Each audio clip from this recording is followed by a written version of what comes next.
rakyat, negara, dan bahaya yang datang tanpa dentuman. Tidak ada tank di jalanan Jakarta, tidak ada pesawat tempur asing di langit Nusantara, tidak ada presiden Indonesia yang ditangkap negara lain seperti Nicolas Maduro di Venezuela. Tetapi justru disitulah letaknya bahayanya. Ancaman terbesar Indonesia hari ini tidak datang dengan dentuman, melainkan dengan kebiasaan. Sejarah sering mengajarkan kita cara yang keliru membaca ancaman. Kita terbiasa mengidentikan bahaya dengan invasi militer, kudeta berdarah, atau krisis ekonomi besar yang tiba-tiba. Padahal banyak negara runtuh bukan karena serangan luar, melainkan karena pelan-pelan kehilangan jiwanya sendiri. Indonesia hari ini tidak sedang menuju kehancuran mendadak. Ia justru sedang menghadapi sesuatu yang lebih sunyi, erosi kedaulatan, keadilan, dan legitimasi secara perlahan, legal, dan seringkali disambut sebagai kemajuan. Kedaulatan yang tak lagi terasa milik rakyat. Secara formal Indonesia adalah negara berdaulat, benderanya berkibar, pemerintahnya berjalan, pemilunya digelar. Namun kedaulatan tidak hanya soal simbol dan prosedur, ia adalah soal siapa yang sesungguhnya menentukan arah kebijakan. Ketika kebijakan ekonomi lebih cepat merespon kepentingan modal dibanding jeritan rakyat kecil, ketika sumber daya alam lebih mudah diakses korporasi daripada warga sekitar, ketika hukum lebih tajam ke bawah dan tumpul ke atas, disitulah kedaulatan mulai terasa abstrak. Bukan hilang, tetapi menjauh dari rakyat. Kedaulatan yang tidak dirasakan rakyat pada akhirnya hanya menjadi properti elit. Negara tetap berdiri, tetapi rasa memiliki warga terhadap negara pelan-pelan memudar. Ini jauh lebih berbahaya dibandingkan negara yang diserang secara terbuka, karena ia menggerogoti fondasi dari dalam. Negara kuat, rakyat lemah. Paradoks Indonesia hari ini adalah negara yang tampak semakin kuat secara administratif dan koersif, tetapi rakyatnya semakin rapuh secara ekonomi dan sosial. Aparat mampu bertindak cepat menghadapi kritik, namun sering terlihat lamban menghadapi ketimpangan. Negara kuat seharusnya melindungi, namun ketika kekuatan negara lebih sering dirasakan sebagai kontrol daripada perlindungan, legitimasi mulai retak. Sejarah menunjukkan negara yang kehilangan legitimasi tidak runtuh karena diserang, tetapi karena tidak ada lagi dipercaya. Kepercayaan adalah mata uang politik yang paling mahal. Sekali habis, ia tidak bisa dicetak ulang. Demokrasi yang menyusut menjadi prosedur. Indonesia masih berdemokrasi, tetapi demokrasi itu makin sering dipersempit, maknanya menjadi sekedar pemilu 5 tahunan. Setelah itu rakyat diminta kembali diam, sabar, dan percaya bahwa semua akan diurus elit. Padahal demokrasi sejati hidup di ruang sehari-hari, dalam kebebasan menyampaikan pendapat, dalam transparansi anggaran, dalam keberanian negara menerima kritik tanpa paranoida.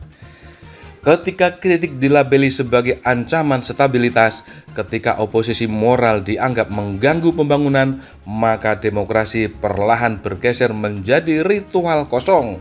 Ada prosedur tetapi kehilangan roh.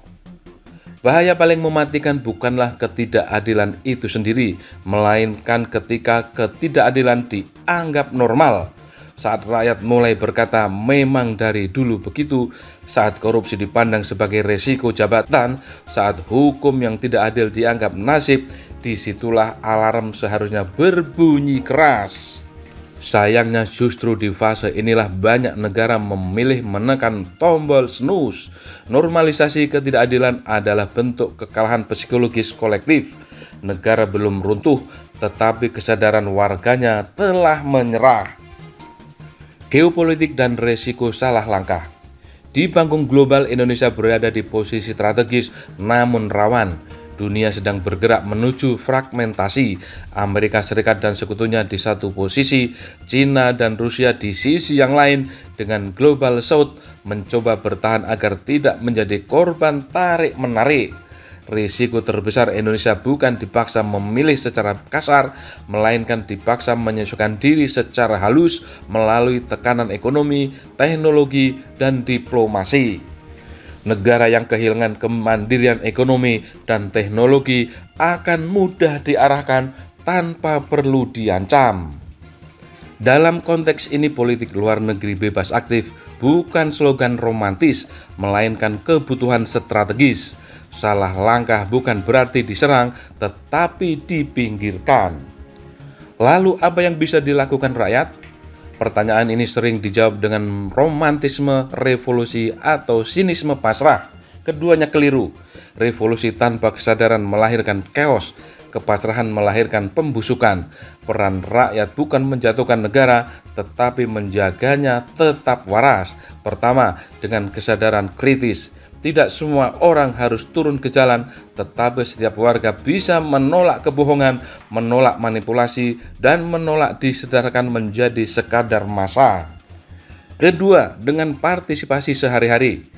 Mengawasi kebijakan lokal, bertanya kemana anggaran pergi, mendukung jurnalisme independen, dan tidak membiarkan ruang publik dikuasai propaganda. Ketiga, dengan kemandirian ekonomi dan sosial. Rakyat yang terlalu bergantung mudah ditekan, komunitas yang mandiri lebih sulit dibungkam. Keempat, dengan menjaga standar moral publik. Negara runtuh bukan soal hukum dilanggar, tetapi saat pelanggaran dianggap wajar. Negara yang waras butuh rakyat yang sadar. Indonesia tidak sedang berada di ambang kehancuran, tetapi ia juga tidak sedang baik-baik saja. Bahayanya justru karena kita sering merasa semuanya masih aman. Sejarah tidak selalu bergerak dengan ledakan. Kadang ia bergerak dengan kebiasaan kecil yang dibiarkan terlalu lama. Jika rakyat berhenti peduli, negara akan berjalan sendiri, dan negara yang berjalan sendiri tanpa koreksi warganya cepat atau lambat akan tersesat. Indonesia tidak kekurangan sumber daya, tidak kekurangan kecerdasan, dan tidak kekurangan pengalaman sejarah. Yang sering kurang hanyalah keberanian kolektif untuk tetap sadar, bahkan ketika kenyamanan menggoda untuk diam. Pada akhirnya masa depan Indonesia tidak ditentukan oleh satu presiden, satu rezim, atau satu periode kekuasaan. Ia ditentukan oleh apakah rakyat yang masih merasa negara ini milik mereka dan bersedia menjaganya, bukan dengan amarah semata, tetapi dengan kesadaran yang tidak mau dibeli.